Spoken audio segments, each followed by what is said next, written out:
Welcome everybody to another episode on a Wednesday waffle to your favourite podcast, Talking Pictures. My name is Brian and I'll be hosting today, but I won't be hosting really, I'll be co-hosting with my co-host. As I always do for every second week of our podcast. I can't do it alone. How could you? Why would you? I'm joined by David. Hi Brian, how are you today? Yeah, well, never going to be anyone else. That's good. Well, I hope not. No. Okay, no, good. Never.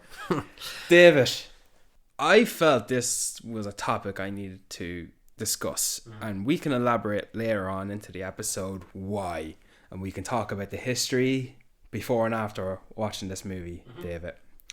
I just want to get straight into the trailer of the week. Absolutely, yeah. Before we get into this. But folks, thanks again for tuning in for this episode. But as I said, trailer of the week. Do you know Kevin Costner? Yes, I do. Sorry, I know what you're going to say, and I haven't seen the trailer, but I saw it and I've seen the discourse around it. So, please, I know Kevin Costner. Yes. Did you watch Yellowstone? No, I haven't, but I know it's his big cowboy show. Well, Kevin Costner wants this to be his big cowboy fiasco. Yeah. So he's directed not one, but two Horizon American Saga motion pictures. Not for streaming, no. For theatrical release. He deems these projects to be an American saga in the West, taking place over the course of at least a decade before, during, and after perhaps the Civil War. And Kevin Costner, he's very well known for his Western projects. So no doubt he was great for Yellowstone. Well, we're not getting him in Yellowstone in season 5 part 2 because he's an arrogant individual butting heads with Taylor Sheridan, the creator of Yellowstone and probably the main source of income for Paramount Plus.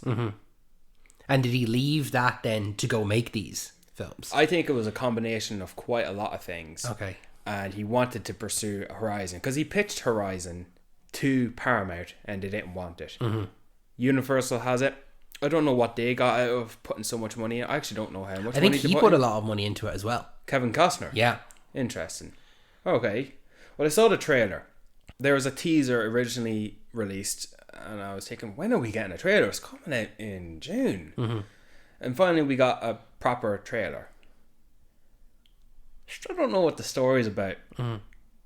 It feels like it's just a series of events, story beats, plot points that might clash together. But it doesn't feel like a very direct, proper story. A cohesive story. Yeah. Maybe that might be for the best though, because I find that when watching trailers, I don't want to know what the story is. I don't want to go in and feel like I've seen everything or I know everything that's going to happen. Or expect what's going to happen when you watch the scene in the cinema. Exactly. So keeping it vague is maybe the intention of it. And then especially with the fact that it's two films. Because I remember when the initial trailer for Rebel Moon came out. Yeah. I was watching that and I was like, what is going on? There's so much in here. And then all of a sudden it was like part 1. And I was like, oh, okay, we've got 2 films. This is a trailer for 2 films at the same time. So maybe that's the case. I don't know how much was the trailer specifically like this is part 1, or is it just I don't know. I think part 1 is all in that trailer. I could be wrong. But when Rebel Moon came out with that first trailer, it was all mostly part 1. Maybe 1 or 2 or maybe 3 shots were could have been deleted scenes or could just be reserved for part 2 or the opening of part 2. Being so close by, it's already done. And is there a release date for part 2 for this Horizon? Well, part 1 is released for June 28th. Part 2 August 16th. Wow, okay, so 2 months. Yeah. Wow, that's... Theatrical releases. Theatrical, yeah, that feels like the first one will just be out as the second one comes in.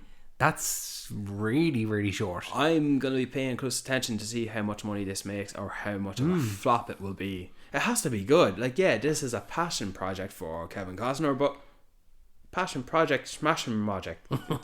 It has to be a good story. Money talks. Yeah, that's the thing at the end of it. Guess what, David? He's got 2 more movies planned that he aims to shoot as well within this Horizon brand. Yeah. Wow. Okay. Okay. Interesting. I've not seen him in Yellowstone, so Yellowstone's a modern western. You Yeah. know, like it takes place in our time, and it's kind of unfortunate for fans who followed Yellowstone who are going to go into part 2 of season 5 with him likely not even being there, because he only wanted to shoot 1 week. Wow. Which means 5 days, which means maybe a scene a day. That's just impossible. I'm not giving him applause for leaving Yellowstone to do this. He could have done both. He's an alpha. Taylor Sheridan is an alpha. Maybe it just went on too long for him. He didn't expect Yellowstone to go on for too long. Maybe he got sour that Horizon wasn't picked up by Paramount. He had to shop it around. possibly, yeah. Maybe, who knows. But the trailer came out. Didn't do anything for me, but I'll still watch it when it comes out. It's quite curious. We don't think we've had anything like this since The Matrix. And that's before my time, just to give clarity. Yeah. Even We had Avengers, Infinity War and Endgame were a year apart. But not Matrix was like 6 months apart, and now this is 2 months apart. That's crazy. Even Rebel Moon was December to April. But that's streaming. That's Netflix. That's streaming. It's different. Absolutely, it's very different. Very, very different. Yeah, you're right. It's an interesting thing. Hopefully, we if it's good, we might cover it in a later episode. But maybe we'll hold off on it and just do the two of them. Two of them together. Yeah, that's a good idea. Yeah. But until then, David, we'll wait and see. Yeah. Good. What we won't wait and see is how we're gonna get into the dissection, pun intended, of Poor Things. Yeah, if you listen to our episode last week we did our Oscars predictions. We held off on Poor Things because we were planning to do obviously this episode on it. We initially hadn't planned to do an episode on it, but you were hesitant to see it. Yeah, David, to get into a bit of the history, we saw the trailer, never added it to my watch list. I didn't think, I was expecting the trailer, I was expecting some context, didn't like it. Not a huge Yorgos Lanthimos fan. I've never seen The Favourite. I won't watch The Lobster again. I've seen Killing of a Sacred Deer once and I won't again. But, I'll always give some directors the benefit of doubt to see something new. But I had no intentions to watch this movie when it came out in cinemas. I could not have been more wrong about a movie in 2023. Because, our friend Richie saw it, gave it a great praise. I think Callum see it, I wonder. I think he did, yeah. I think he also agreed. Great praise. You were about to see it with Laura and I'm almost certain that when we saw it, it was the last screening. Yeah. Like it was a Thursday evening and the schedule was changing the next day. So it was the last possible day to see it. And with a little help of our friends, it was easier for us to go see with somewhat high expectations. Yeah. I left the cinema saying to you, we need to do an episode on this. Remember the holdovers? We gotta do an episode on that. Yeah. But Poor Things, I don't know, maybe not. Just said the same thing. Probably needed it more. Poor Things is not a very attractive movie for traditional moviegoers. Yeah. They're gonna watch it and say, what fucked up shite is that? It's heavily stylized. Yes. When I saw the initial trailer, I thought this looks very Terry Gilliam. Yeah. To kind of compare it, like he would have done stuff like Time Bandits and 12 Monkeys and Brazil and stuff like that. Like the way I describe him is like a world that's dirty and grimy and fantastical and just a world I wouldn't want to be in. Yeah. So when I saw these trailers, I was like, okay, that looks like the kind of style he's going for, but he didn't present the world in that way. Even though it was that similar, it wasn't in the same vein as a Terry Gilliam film. It's set in the Victorian era, but there are some retro-futuristic looking devices and vehicles or trams or constructions and then scientific experiments. But it's like an alternative history almost. Yeah. Like having the Dr. Godfrey when he's Godwin, sorry. Yeah, Godwin, when emphasis that he is God. When he's doing the experiments, then he has like a dog's body with a duck's head and stuff like that. Like it's and a pig's head with a chicken's body. Exactly. Like it's just crazy steampunk, I suppose, like futuristic weird stuff that isn't real but can then place you in a time that you kind of understand what the limitations are and what kind of the feel and what aesthetic we're going for. And that's not something I'm really attracted to, but it was not a put off. It didn't turn me out of the movie. And that's just the world the movie is set in. Let's talk about the plot. Tell us the plot, David. The plot is essentially Barbie for adults. What I mean by that is you get this woman who has never experienced the outside world, and she gets to experience it kind of on her own terms, but she also faces against masculinity in its many forms. Many forms. Many forms. So we're introduced to Bella Baxter as she's walking around this house, and it's very clear that the symbolism, I don't know about you, it was very clear to me that we're having it in black and white, and it's her very, very limited view of the world. That it is what Godwin tells her is right and wrong, and it's what he says is fact. Because he traps her, he doesn't want her going out there. She is an experiment to him. She's a baby. Yeah. She starts off by saying "ba ba" while she stubby walks like a penguin towards him and can't open a door. She bangs on the piano, she smashes cutlery and laughs at it like a child. It is, yeah. Like we find out later on in the film that it's a baby's brain implanted in a woman's body. And as Godwin said to Max McCandles, when he found the body, saw that she was pregnant, he knew what was obvious to do next. Take the infant's brain and put it into the grown woman and reanimate it. It's just said so like, well, it was obvious. I do this. And it's the most batshit crazy thing you've ever heard. And you're like, yeah, you're right, man. That was obvious. Yeah. Yorgos Lanthimos movies is the type of director where you gotta go with it. Just go with it. Don't question it. Just go with it. And Godwin, who was played by Willem Dafoe, there's a few times throughout the movie where he talks about his father and what he did to him. Like, my father pinned my thumbs in an iron case to see if the growth would come back. It was an unconventional mind, but he wanted to see if it would grow back, and he wanted to find out what no one else knew. And we know it doesn't grow back. And there's just other tortures and cruelty that his father inflicted upon him, taking out his glands to see if we needed them. Turns out you do, which is why he has to inject himself into that machine to expel the bubbles out. And later in the movie he tells Max that my father branded me with hot iron on my genitals, and what the fuck. And when he discusses these forms of cruelty in the name of science, he backs his father up as that. He defends his father in a way. Yeah. But then at the end of the movie, he comes to a conclusion that when he realizes that he has grown feelings for Bella as a father, he identifies, oh, my father was a fucking prick. Yeah. And an idiot. It's interesting because it's very much he's nearly justifying his own actions because he's experimenting on Bella. Yeah. But not nearly to the extent that his father did on him. Like, he's not doing it in a cruel way at all. Like, he's just keeping an eye on Bella, I suppose, and keeping her in the house, whereas Godwin's father did all these unimaginable tortures upon him, and he's left him scarred and deformed and all this. He is both the embodiment of Dr. Frankenstein and Frankenstein's monster. Absolutely, 100%. Yeah, that he is the monster himself. Like, he looks like his face is all scarred and he doesn't go out and stuff like that. So, but he's a great father.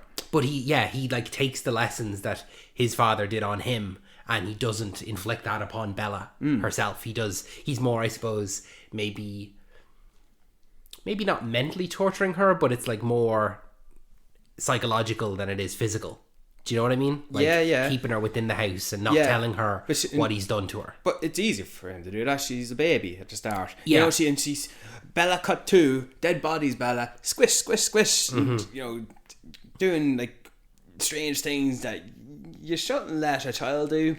But because it's an adult's body, you kind of don't see it as that. And it doesn't become really weird until, and it feels like it's very, very early on, she's sexualized.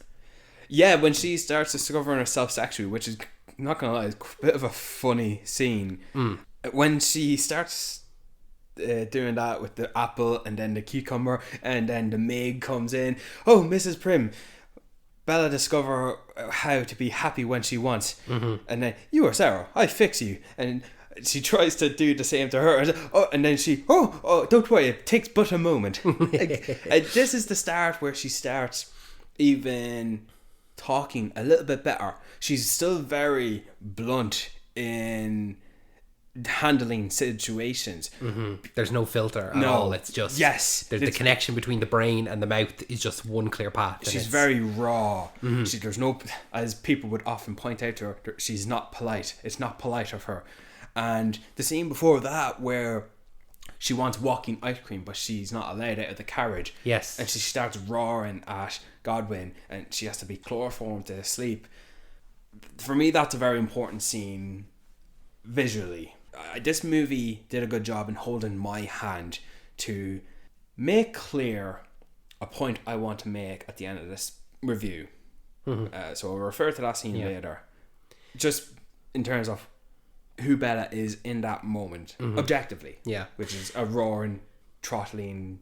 A 3-year-old, essentially. Like, there's no real sense of time, which is one negative, I think, because... when initially we're introduced to her, like you said, that she's babbling and she can't speak and she's just waddling around, because it is just Emma Stone as she is the entire time. There's no real sense of time. The only thing we have time wise to kind of see the progression of time is her hair. Like, it does start out at a normal length and by the end of the film it's very, very long. So that's the only real sense of time.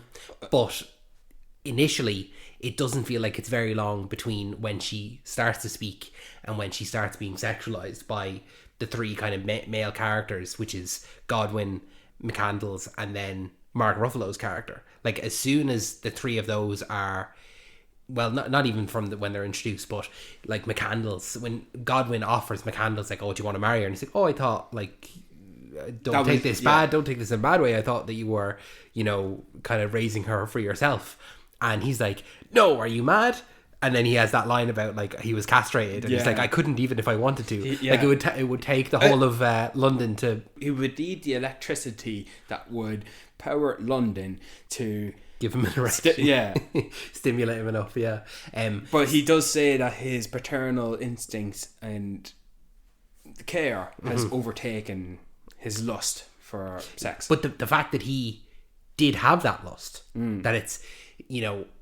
this character who is a paternal figure did at some point have a lust towards her.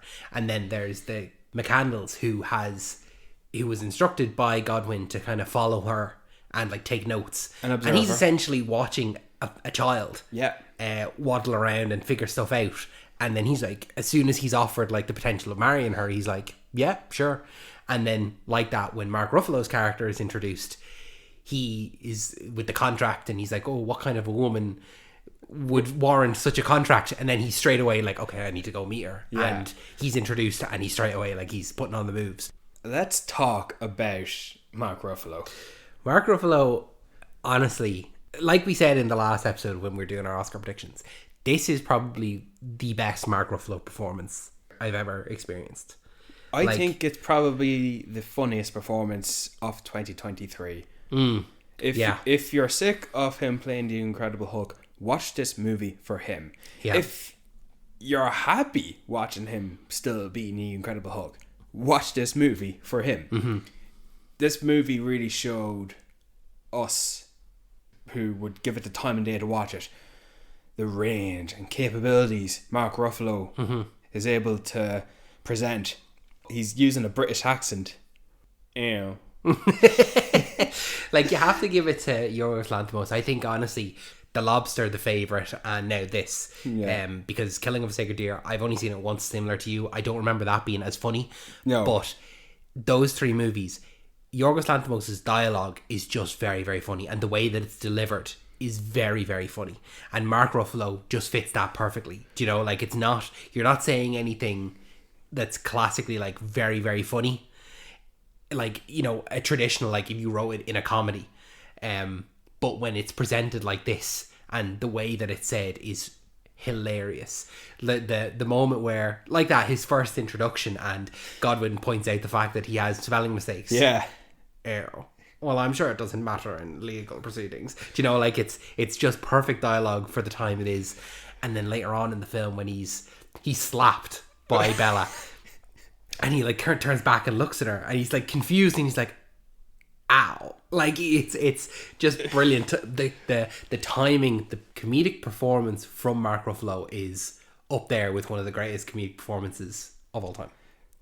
When he climbs up the house to Bella's window and then up to the roof, she's excited. Oh, he's kind of a bad boy, Bella sees him as. And he comes up to her. He says, I do not care for polite society. And I aim to free you from your prison. But she's just his accent. And it feels like it's an accent that he's also putting on. You know, that's not his real accent. Yeah. He's like what he says there about him not liking polite society. It's like, okay, but I'm forced to talk like this, so I have to say it in this accent. And he very much is presented as the bad boy, and he also likes that he's kind of the bad boy. But that's not the case with him. No, because he says it very early on as well. He's like, oh, just make sure you don't fall in love with me. You know, like, I've taken many lovers and all this, and, you know, they all seem to have the one thing in common is they fall in love with me, and I don't want to be that, or I don't want you to, you know, me to have to break up with you like that. And then as the movie goes on, he is that role to Bella. Like, he's obsessed with her, and he can't get her out of his head. And he's like,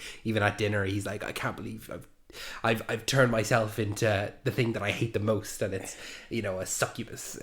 he's brilliant. He's the thing that he didn't want her to be. Like, he can't stand by his own what he thought he was. But just to shed a bit of light on Bella as well, as just before we shift out of black and white, I like in the next scene already Bella is speaking properly. Yes. May I have a moment of value time? Value time. Yeah. Her grammar is off. It's broken English. She still speaks in the third person. Yeah. She tells him, I secretly run away with one Duncan Wedderburgh to set foot in the waters. And she tells him she's going to run away when it's supposed to be a secret. I like how she knows she's doing something that God is not going to let her do, but she's still honest about it and open. Like, it's raw, but it's also innocent, as we've just spoken about Bella Baxter. And so they travel to the likes of Lisbon, and then on the ship, and then to Paris throughout the movie, Bella, and in these bright, vibrant colours yes, of her experiencing the world. And it's no longer what Godwin says, she has the opportunity to see for what it really is. Yes, and she sees an awful lot of beauty. There's one scene where she discovers a woman playing the strum of a guitar, and she falls in awe of the beauty of it. And then later she has witnessed the slums of poverty and starvation, and her heart and spirit is just broken, and she just can't take it anymore, so much to the point that she was going to jump off where she was down to them to help them, even though she objectively could not.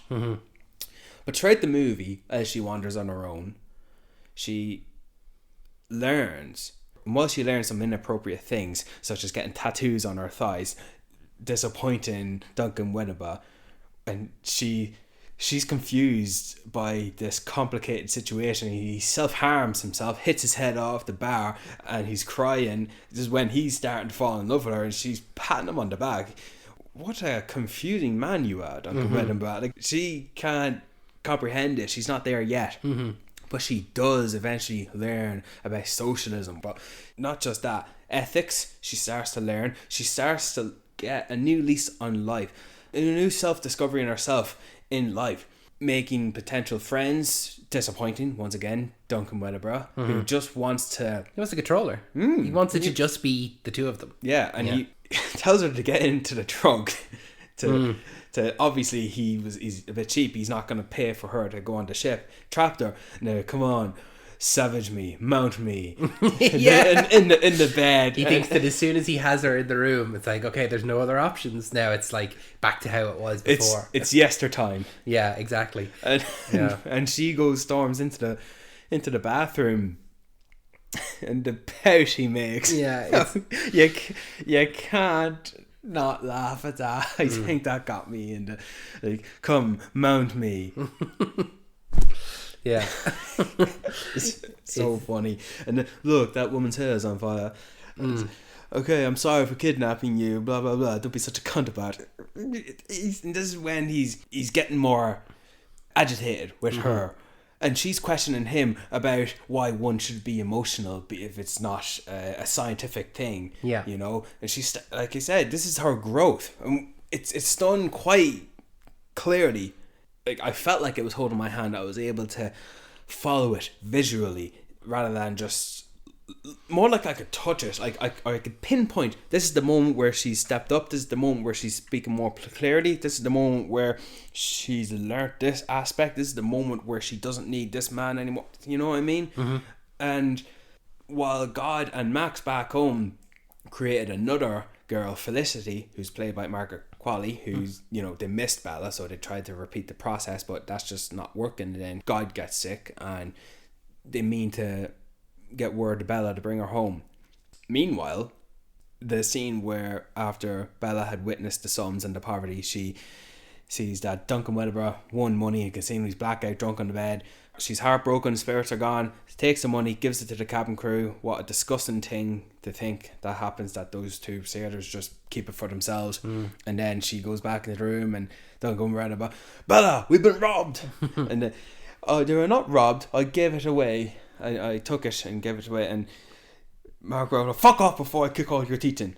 And then he's that kind of form of masculinity that's all show, you know. As soon as he's all bark, no bite. Exactly, yeah. As soon as he's confronted, he's like, he backs down. Yeah. You know, anytime he's in a fight, like it happens a couple of times where he gets in a bit of a scrap, or with Max. Yeah, that he's essentially just kind of like pushing against them. He's like shoving and he's having a scruffle with them, and all it takes is just one gut punch and yeah, and he's down. Like it's very much a bravado. Like, here I'm the man in the room, and then as soon as he's confronted by it, he steps down. And the scene where he's learning, he's just fueling up with rage, and Bella is, I feel, flattened, crushed, heartbroken with what she had witnessed. And he's going, what? Because she took the money. I am expecting a hug of solace. Like, that's how raw. She does not see the view Duncan Wedderburn is thinking. And then they've been... She's thinking in the grand scheme of things, but not their individual situation. She's pure of heart. She's being good. And then... The scene in Paris. Yeah. I'll fucking kick your dog to death. It's just the way he says it. He's no longer in the polite society anymore. He's down on his luck. I'm going to kick your dog. No longer delightful. No, he's very much like in poverty, and it's the real Duncan is coming out here now. Hunched over the bench with an umbrella over him. Bella goes to learn what prostitution is and has found a great convenience of fate to be paid money to experiment. To her, it's all new to her. She's learning about it. She comes back, I've come into money, and she tells them that how she got it. And when she explained it, by the thrust of a man on top of me, riding me. And Duncan's just like, and you pointed this out as well, he's a man-child. His expressions are like, he's like fisting his arms, he's covering his head, he is actually just a man-child getting all frustrated. It's a really, really interesting scene in one that it divides them, but for different reasons. And it's that Duncan feels like he has a claim over her body. Yes. And so it's the worst thing possible that she would whore herself, as he says. But according to Victorian era society. Yeah, and it's an interesting one because they've been having sex and, you know, it's for free. Yeah. You know, but as soon as she as soon as she sees the value in her own body and she's paid for it, it's the worst thing in the world. How dare you? How could you? And it's like he has the claim over her body. But on the flip side, then she sees it as a positive because, like, well, I got money. We didn't have money and now I have money. I got this delicious eclair and I've shared it with you. And as well as that, I feel as though I like you a bit more because now I know that other men are shitter lovers. So I do appreciate you a bit more. So the whole dynamic shifts. Like they're on the opposite sides then again, and that's when they split. So I think that's actually a great scene. He's still phased about it. He's still agog and aghast at sheer fact it's the worst thing a woman can do. And then he keeps snatching In the boat, he kept on snatching the books off her because she wouldn't spend time with him, throwing them overboard. And now he's doing the same again with the food she's eating, the pastries and the chocolate, that which she gave him some as well. She's not cruel. She she gave she him did it to earn money for the two of them. And then he snatches off her. He said, "You are a whore and a monster and a whore and a demon, and to rip my spirits from shed and crush my tiny sins." He took a minute to say tiny sins. And ugly. And she's like, well, that's uncalled for. Bella says, "I see now that we cannot marry, and I will book you passage home. You had money this whole time because Godwin put money in her clothing, and I was saving for emergency. It's God money. It is emergency." And I thought you would rise to the occasion. Clearly not. Yes, that was a mistake. Yeah. And then he just calls her God. And I feel like this conversation is becoming circular, and he shouts it again. He snatches the money off her, and away he's gone for a while. And Bella's next chapter of the movie is a bit of an interesting one. Before we get into that, do you want to jump into some flashbacks? Delightful. I'm delighted. Laura, play that jingle for us.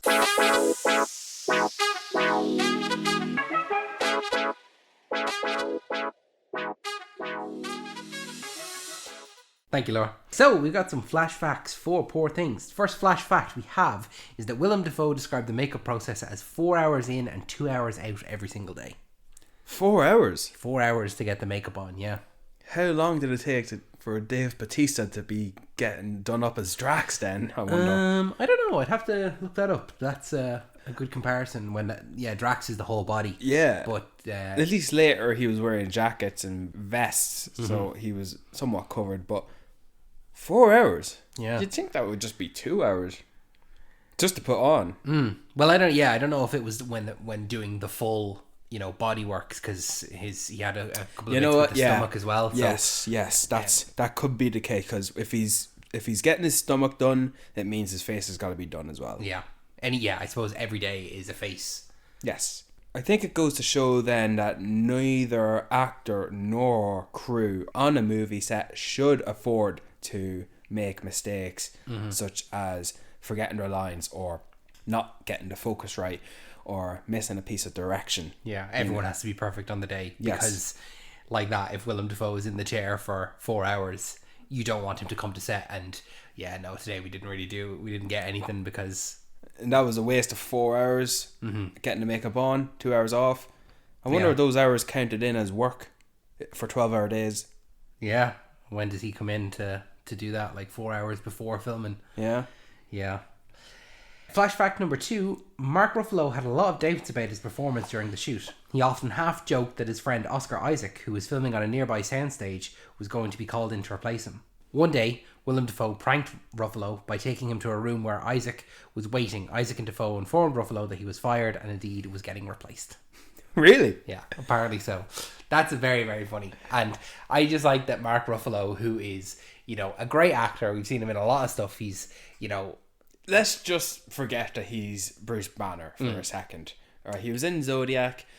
I didn't see that movie yet. The kids are alright. Great in that. And he's bipolar bear. I've not seen that one, no. Oh. But he is a well-established actor, a great actor, and he's still like having doubts, like, I don't know if this is the best role for me. Like, I don't know if I'm doing the role justice. Do you know? Like, he thinks that Oscar Isaac is going to come in and do it instead. First things first. If Mark Ruffalo is listening to us here, you did great, Mark. Yeah, you did more than great, man. And Oscar Isaac. I wonder how he could have done if he was actually cast to play Duncan Wilbur. No, I think it's definitely Mark Ruffalo. Like, he knocked it out of the park. I don't think Oscar Isaac could have done it as well as him. Yes, I agree. Mark Ruffalo did knock it out of the park. Rightfully so. I'm a gog and a gas that he was capable of doing this. But I don't know. It'd be interesting. It'd be very interesting to see what Oscar Isaac could do with this. Any flashbacks for us, David? Any more? I have one last one. So, as we obviously can't get away from superhero films, we have the fact that 3 of the main actors in this film have all appeared in Marvel movies. So, of course, Emma Stone playing Gwen Stacy in the Amazing Spider-Man movies. We have, as we've mentioned, Mark Ruffalo, who is the Incredible Hulk. And then we have Willem Dafoe is Norman Osborn, the Green Goblin, in the Sam Raimi films, and then obviously the newest Tom Holland Spider-Man No Way Home. Huh. It's just funny. Have you been marvelled? Yeah, I've been marvelled. Marvelled at poor things. And that brings an end to our flashback section. Laura, play us out of here.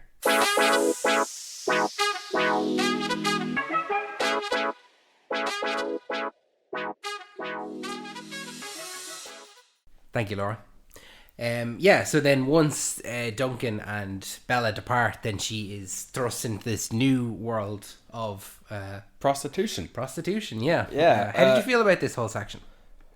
I won't question a movie in terms of how graphic they decide to go. Mm-hmm. Alright, there's so many rules and regulations on the set, and so much seriousness and strict protocols that I'm sure with the excessive amount of nudity and graphic sex taking place in this movie, I'm sure they've done it according to guidelines. Mm-hmm.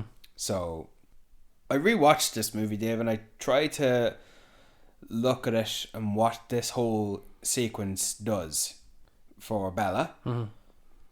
By working in the prostitution house, she identifies the objective issues regarding how men would choose the women in the houses, and even how they may be unpleasant towards them. Mm-hmm. And Bella just calls this out. Mm-hmm. Like she has called things out throughout the movie. Mm-hmm. But she's getting better at her vocabulary. Mm-hmm. She's speaking better. Mm-hmm. She's learning more. She's attending college while also working. Not just college, but also the classrooms that resemble what God her Father does. Mm-hmm. That's where she goes when she feels homesick. Mm-hmm. And she starts to form a relationship with Antoinette, another fellow prostitute, but she also learns a few valuable things as well from the madam of the house, the one with all the tattoos on her face. How she has a baby, and how the way the business is conducted is good business, and how she wouldn't want that to impact her baby. And no, of course Bella doesn't want that. And I like how the tattooed madam has a fetish to bite Bella's ears. She does that a little bit, and when Bella thinks she's going to do it again, she covers her ears and she laughs. I thought you're going to do that again. And this is what I mean, how this movie holds my hand in bringing me along to follow the learning curves that Bella has. And then later in the movie, she's feeling down in the dumps. She's reading a book about ethics, but she's feeling probably a bit depressed, and the madam comes in, brings her tea, and she tries to do it again. Bella covers her eyes, but she goes to bite her hip. I just like that. And then Mark Ruffalo is still lingering around somewhere. Even more, he's still a pouty. He's still, I'll come to rescue you. Mother has prepared our bed. We'll marry. I'm here to rescue you. Did you sleep with that man with the hugs? I know you did, you whore! You horse! And then he throws a snowball at them. But Bella says, we are our own means of productiveness. Something along those lines. And then Bella receives word that God is fallen ill. And she goes home. Yeah. And, throughout the movie, we are given these graphic sequences where, not sexually graphic, little visual effects. We got one of when they go to Lisbon or to the ship. Or the insert shots kind of between, like, transitions. Yes. From, yeah. Like I said before, I don't know what they really mean or why they're done like that. I'm not going to question it. I'll just go with it. Same reason with all these peephole shots. It's not just the fisheye lens he uses. He also uses the peephole shot, and they're just inserted a little bit quite randomly. Yeah, I don't know why, and I'm not going to question it. I just take it as it is. But Bella's come home, and this is also the first time now that we see the home really in the full light, in color. That it's now Bella has come back, and it's, even though it's the same place, it's now completely different for her. She sees it in a different light because she has experienced the outside world. Because she is a different Bella now. Completely. When she comes home, she is not the screaming, pouty, yelling, crying, chloroform-induced experiment. Yeah. She's a fully articulate woman. Yes. And she's able to have these conversations with McCandles and God. And she's coming home with the knowledge that she is informed that she has a scar on her belly, and it's a baby scar. Yeah, she's gone back not only for God but for herself now. She's like, okay, I need to find out what happened and who am I? Where did I come from? Yes. Not who I am now, but where did I come from? And she learns that she is, as God puts it, she is her mother and she is her baby, and she is neither. Yeah. And she sees that, oh, you made another one with Felicity, who's she's pouting Bella, hitting the hammer, and the maid, who I kind of like the maid, I like this one more. And then there was that scene with God and Bella where he's lying on his deathbed, and Bella is talking to him that she thanks him and forgives him for the act of reanimating her, but she still is hurt by the lies that followed in trapping her. And God understands that, but it's still, as he said, so good to see you. They both have that. They both have that acknowledgement. They acknowledge this wasn't right, but they still miss her. And she even says, like, you know, I will admit I was homesick. Yes. You know, like, she doesn't keep that. Like you were saying earlier, she goes to the surgery and when she feels homesick, she does that. And she doesn't hide that from God when she gets back. She's like, no, I'll admit that I did miss you. Do you know, like, it's not, there's no bad blood between them. She never lies. Bella never lies in the movie. She's upfront and honest about everything. When she still has no filter. But she knows who she is even more so. And the music in that scene as well, it was just very heart touching. It really got to me. This scene between creator and experiment, the experiment talking to their master, their inventor, the scientist. I don't know how I could compare it to anything else, because the existentialism of it all is that you created me. This body is mine, but it's not. It I shouldn't before. be. Yeah, I shouldn't be. It's like Frankenstein and Dr. Frankenstein. Yeah. But they never get a chance to They never conversate. have that. No, they never have that talk, and I think this is an improvement of that source material. Yeah, absolutely. I really liked it. And then she has that scene later with Max, and Max is just a real perfect guy. He's a good guy because he's apologized for everything, for withholding the information. He doesn't want to marry her if she doesn't want. Yeah, he's come around to it now. He's yes. You know, the things that, like that scene earlier where Mark Ruffalo is saying that she's whored herself out and how could he love her and all this stuff. He's saying the opposite. It's your body. Like, you do what you want. Exactly. In fact, I think you should have charged more. But that was a nice scene. And then she does ask him to marry.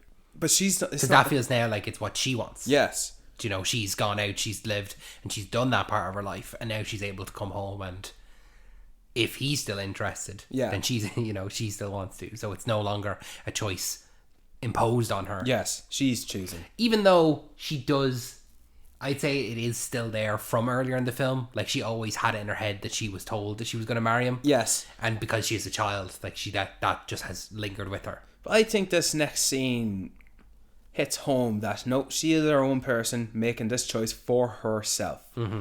Because yes, they're in the church. God is on heroin, speed, and whatever drugs that he's able to, and cocaine because I like it. Yeah. He can barely stand because he's so sick, and he's like listing it all off. And he's like, I took heroin between my toes, I took speed, and I took cocaine because I'm quite partial to it. It's just hilarious. Like, and I like how the maid is the only one sitting in the benches in the church, like as the audience, as the witness, far away. She must have been a blast on set. Yeah. But then we are interrupted by something I was honestly not too sure they were going to follow through, because they had sort of foreshadowed a woman, a bystander, crossing Bella Baxter, identifying her, Victoria Blessington. That is not me, woman. Go away. And okay, so me and you knew when we watched the movie that's who she was, because we know this woman jumped from the bridge. And so here comes this man, Alfred Blessington, general, and you see a squirming Duncan Wedderburn behind him. Seems like he's been patched up and rescued from the mental asylum he was stationed at.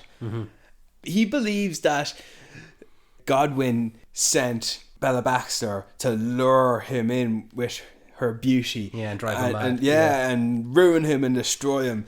And then he points out he is the god of it. I don't know if she is in control or he and her, but he's coughing up blood. This is devil's work at hand. And Max goes, he has cancer, you fucking idiot. Ew. Yeah, he's right back. And then the General Alfred doesn't introduce himself as the husband of the woman who jumped from the bridge. Who technically Bella's actual father, or neither. Yeah, depending on what way you look at it. Yeah, because I didn't think of it like that. I think of it as it's still the same body, but it's not her. I don't know what else you could compare it to, like, because she has a past life, but those memories are not hers. So she's still curious. She's not still fully satisfied with the stories, with the truth that Godwin has told her. Yeah. So she agrees to go with him and says, "You will not stop me, Max. Let me go, God." And she goes with him. Okay, and all right, let's see what this man is about, the husband, whether he's Bella's husband or Bella's father, I don't know, couldn't tell you. But she kind of nearly wants to find out what drove her mother to suicide. Yeah. Like, why? If she sees it as her mother or not. I don't know if she does see it. It depends. Yeah, I suppose it's complicated, and she has a unique viewpoint of it. It's quite fascinating, I think. We arrive at his estate, and they're in the carriage, and he whips out a gun. "The servant and I have not been getting along. I suspect an uprising." And he comes out, and we later learn at the dinner scene, if he is suspecting an uprising, it's because he's being a cruel bastard. Torturing them. Yeah, torturing them, threatening them to kill them. He's a bad cunt. And Bella's she's asking around, "Who am I? Did you know me? Was I nice?" She asked that. Was I nice? She wants to be a nice person. And then in the dinner scene, Bella does learn quickly who Alfie is. And he says that she wronged him by killing the unborn child and leaving him. Truthfully, Jesus Christ himself would probably beat your head in with a bat. And just that sort of specific line of dialogue kind of solidified, toxic masculinity and misogyny embodied in this one individual. And he said when he threatens to keep Bella trapped once again, she's having none of it. "I will leave at my leisure, but I am flattered by the thought of you wanting to keep me here. But I've gone through this before." She's not having it. No. She's not. Every man that she's met so far has tried to control her. Yeah. And now he is the worst of it all. He's definitely the worst. Far end of the spectrum in terms of toxic masculinity. He literally says, "I would have to shoot you in the fucking head if you try to leave, darling." And she asks him, "In the back or the front?" "In the back." "So I know you were leaving, and I was not to be rash." That I wasn't being rash. Yeah. So, what the fuck? And then he means to, I don't know what. I think he's lobotomizing her, was he? No, not lobotomy. He was going to do something to force her to get pregnant again. Okay. I don't want to think about it. Nothing good. And then she knows he's doing this, and she says, "Drink up, darling." And if she doesn't, he's gonna shoot her anyway. And in a quick scruffle, she gets the gun off him, shoots him in the foot, and that's just done with. Brings him over back to Max, and they take the bullet out, stop him from bleeding, and he can do it a bit of improvement. And at this point, Bella knows what drove Victoria Blessington to jump off the bridge.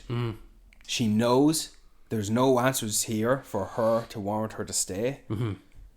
She's content in who she is, and she knows what she wants. She says to God she's going to be a doctor to continue his surgery. And he happily gives her the surgery. And he dies peacefully. Yeah. And what happens next, I was really surprised by. I thought when they replace Alfie's brain with the goat and they have him in the garden, I really did think that they were going to put Godwin in him. I thought that would have made a lot more sense, and it was like giving Godwin a new lease on life, that he has this body now that he can do things, but he's not like disabled anymore with the body that his father had tortured. And then as well as that, kind of the symbolism of having Godwin, who was like a father figure in Bella's life, now in the physical body of her technical father. Do you know, I thought that they were going to go with that and like have, rather than him just be a goat for that. I get what you're saying. I think that would have been nice. Yeah, I was really expecting that, because we knew that she had that ability to move. Kind of, that's established now, that we can put a brain in another person's body and work from there. So within this fictional exactly, world. yeah. So I that's where I thought it was going. So when he did turn up just as a goat, I was like, a little bit disappointed by that. Now I would have liked to see Godwin continue on, in some form. Yeah. Well, I maybe think it was a little bit harsh to put the brain of a goat into this embodiment of the worst man you could ever be involved with. It was just for a laugh at the end of it all. Yeah. And this closing scene now, where the maid is successfully teaching Felicity to catch a ball. You can see that she is improving. Yes. She is going to be, in a way, the next Bella Baxter. She can grow and learn as well. And Bella Baxter's lover, Antoinette, is visiting. They're speaking in different languages, just to showcase their learning abilities. And Max is still there, and I don't know if they're married or what, but he's happy to be there to work with her, because that's his studies. He wants to work. That's the career he's going for. And Bella's just sitting back. They're drinking martinis. She's reading her book, and that is the final shot that just really warmed my heart in watching this story being closed on that chapter. And then look at that ending, look at that conclusion compared to the start. From babbling child to sophisticated, articulated, well-spoken, proper, polite, perfect experiment. Yeah. I'm not going to continue struggle to find my words to describe the journey that Bella Baxter has gone on. You can watch the movie and understand where I'm coming from. But I said this when I left the cinema watching this, which is a few months now. End of January, I think. Yeah. And I still stand by this. Bella Baxter is one of the best characters ever. In cinema. Nope. Just in general. Ever. Yeah, ever. And that's purely because of her character arc and development and the story and self-discovery she goes through in handling herself and dealing with situations. And I felt like it held my hand all along the way, and that's it. I'm not going to elaborate anymore. I feel like I'm just going to struggle to, because it is a heavy movie for me to choose the right words, which as a dyslexic I can't sometimes. I have to prepare for that, but you see where I'm coming from. Yeah, and you can definitely understand why Emma Stone is nominated for an Oscar and is in a lot of ways the front runner for Best Actress. The skills and craftsmanship Emma Stone presented in this performance is equivalent to the length of her hair in this movie. Yeah, it just goes on and on and on. Exactly. David, I am so delighted we chatted about this movie in today's episode. I think it was a necessary one, and onwards and upwards. Before we close today's episode, I'm going to give some recommendations. Please. David, me and you saw All of Us Strangers. Yes. We saw it last week after we watched it after we did the 2023 Oscar predictions, and then afterwards we're like, I kind of wish I had recommended that. So I'm glad that you're recommending it now. I left the cinema and I drove home, and I got a pizza, and I think in the time before I ate the pizza I realised, that movie resonated with me in more ways than I initially thought. And shit, you gotta watch it. Yeah, that's all I say. Just watch it. I really, really enjoyed it, and for different reasons than you might have. There are a lot of layers to it and a lot of different things that you can resonate with. Yeah. So there were points where I was like getting a little bit like emotional and teary, and I was like, why am I getting so emotional? I don't understand. Like, this isn't like I'm not identifying with the situation, but I was kind of able then afterwards to go, oh, maybe I was associating it with something else. Yeah. Do you know, like multiple layers to it. So this movie made me think of my grandfather. Yeah, that's a great... It just did. I don't know why. It just did. I'm going to go in a different direction because I was going to recommend this, but you obviously have taken that now. I'm going to recommend The Walking Dead, The Ones Who Live.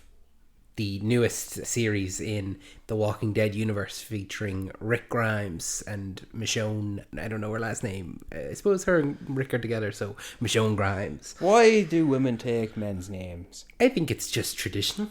I don't know. I can't tell you exactly why. I'm not a misogynist or something. I'm not a misogynist, man. This is just get out of here, your toxic masculinity. But this is the return of Rick Grimes. He's back after 6 years of being away. I think he was gone in 2018 was his last episode. So a 6-episode series now, and he's back. And I watched it the other day, and I was like, oh yeah, this is what I've been missing. Bit of Rick. Rick Grimes is back. He's still the same. He's still got that hairdo that he's taken after me. He's got his well, I won't spoil it, actually, never mind. Let me ask you this. Do you recommend this for new fans or just fans for The Walking Dead? Oh, good question. I don't think you can. I think if I didn't watch The Walking Dead, I would struggle with this show because it is very much a continuation of The Walking Dead. Yeah. Do you know, like, you'd be fine, I think, if you stopped watching it when Rick left to just pick it up from here. That's fine. You don't need to have watched the other 3 or 4 seasons after. 3 extended. Yeah, 3 extended. You don't need to watch those last seasons. Like, you can just jump from this to that. So, yeah, I don't know. I don't think you could jump onto this if it was a new watch. A first watch.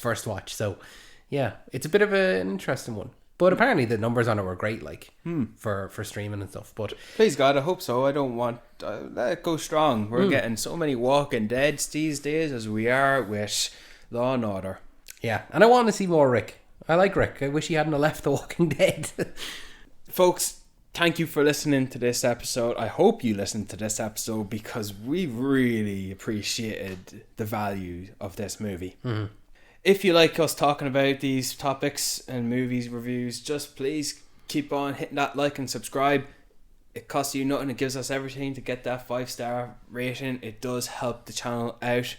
Please stay tuned for next Wednesday where we will be talking about the explosion in that of Dune 2. And sorry, just before you do fully wrap up, the Oscars are going to be this weekend. So if you want to go back and listen to our full Oscar discussion, we did that last Wednesday. So make sure that you listen to that just to get yourself all prepped for the Oscars this weekend. And we're going to have a bonus episode coming out probably next weekend as well, just with initial kind of Oscar reactions. I don't know what kind of form that's going to be, but it'll be a bonus episode for you to listen to. It might be just fun to kind of hear our predictions and then all of a sudden the actual reactions to the stuff that's won. Folks, we are on Instagram, we are on Twitter, we are on TikTok now, we are on YouTube now. And in case you haven't downloaded the app yet, Letterboxd. We're everywhere. We're exploding. Yeah. We're networking, baby. We're going to put all of our episodes on YouTube now, so if you prefer to listen on YouTube, then it's going to be there for you as well. So just make sure that you look in our description. We have a link tree there in all of our bios, so you'll be able to find everywhere that we are. We're just Talking Pictures Pod or Talking Pictures Podcast. You know us by now. Come on. Yeah. You know us by now. Talking Pictures Podcast 1@gmail.com. If you've got any suggestions or recommendations for us to chat about, please send them in. We'd love to have them. And if you wouldn't mind, keep the activity up in the TikTok as we have just started posting proper TikToks of well edited and precisely constructed videos and shorts that we hope that you will enjoy. Yeah, just nice to have a little bit of visual to sometimes. Obviously this is an audio only podcast, so it might be nice to see some visuals. So make sure that you're checking those out. I think they're uploaded on TikTok, their Instagram Reels, and they're going to be on YouTube Shorts as well. So you have no way of escaping us. We're everywhere now. And as specified, it's a good app to have ourselves displayed in poster form on Letterboxd. Yeah. I feel like one day we should just do an episode on the value of Letterboxd itself. Letterboxd appreciation episode. That's it. David, delighted to have you. How do they make the pastry so crisp?